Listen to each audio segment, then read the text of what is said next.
আমাদের পূর্ব পরিকল্পনা ছিল না, সেই পূর্ব পরিকল্পনা ছিল না এই সন্ত্রাসীদের রুখবার। যেই দিন কারফিউ উঠবে সেই দিন আমাদের কর্মসূচি থাকবে, সেই জন্য প্রস্তুত থাকতে হবে। কোটা আন্দোলনের নামে তার ভিতরে খোলা পানিতে মাছ শিকার করতে চায় সেই বিএনপি জামাত শুধু মাছ শিকারই করতে চায় না, তারা সশস্ত্র অবস্থায় আওয়ামী লীগকে ক্ষমতাচ্যুত করা, শেখ হাসিনাকে পদচ্যুত করার যে পরিকল্পনা গ্রহণ করেছে, মহাপরিকল্পনা গ্রহণ করে তারা ঢাকায় অবস্থান নিয়েছে। ঢাকাটা তাদের আয়ত্তে গেলেই সারা বাংলাদেশ আয়ত্তে যাবে, এটা তাদের আইডিওলজি ছিল, সেই আইডিওলজি নিয়েই তারা এসেছে। কিন্তু আপনারা সেটা মোকাবেলা করেছেন।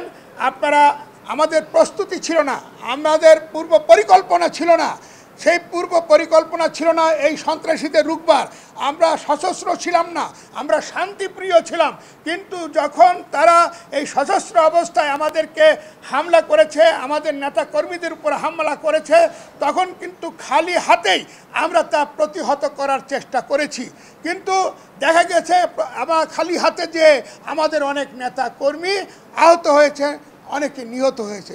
যারা নিহত হয়েছে তাদের রুহের মাগফিরাত কামনা করি, যারা আহত হয়েছে তাদের সমবেদনা জ্ঞাপন করি, তাদের পরিবারের প্রতি আমাদের সমবেদনা জ্ঞাপন করি।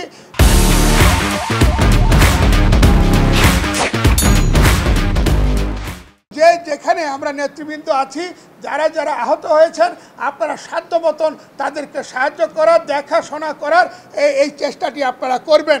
আর সেক্রেটারি সাহেব যে কথাটি বলেছেন যে আমরা যে বসেছি, আমাদের যদি কেউ লাঠি দিয়ে এখন আঘাত করে, আমাদের আর ফেরানোর কোনো, হাত দিয়ে ফেরানোর কোনো সুযোগ নাই।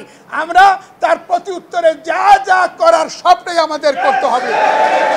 তাই সেই প্রস্তুতি নিয়ে চোখ কান খোলা রেখে আমাদের আইন যাতে আমরা আবার হাতে তুলে না নেই, আমাদের যে নির্দেশনা আছে যে কারফিউ আমরা ব্রেক করব না, আমরা সেইভাবেই চলবো। আমরা কেউ অতি উৎসাহী হয়ে মিছিল করব না।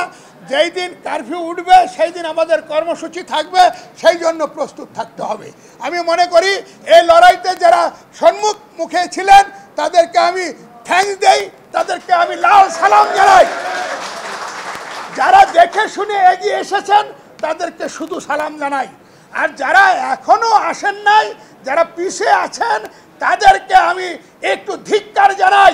কারো জানমাল থাকবে না, কেউ ঘরে বসে থাকতে পারবেন না, রক্ষা পাবেন না। এই জামাতি চক্র, শিবির চক্র যারা হাত কেটেছে, পাও কেটেছে, অনেক আগের থেকেই তারা এইসব তাণ্ডব করেছে। তাদেরকে আপনারা চিহ্নিত করুন, কারা কোথায় আছে, চিহ্নিত করে তারপরে তাদের বিরুদ্ধে আমরা অ্যাকশনে যাব, মোকাবেলায় যাব। সবাইকে ধন্যবাদ।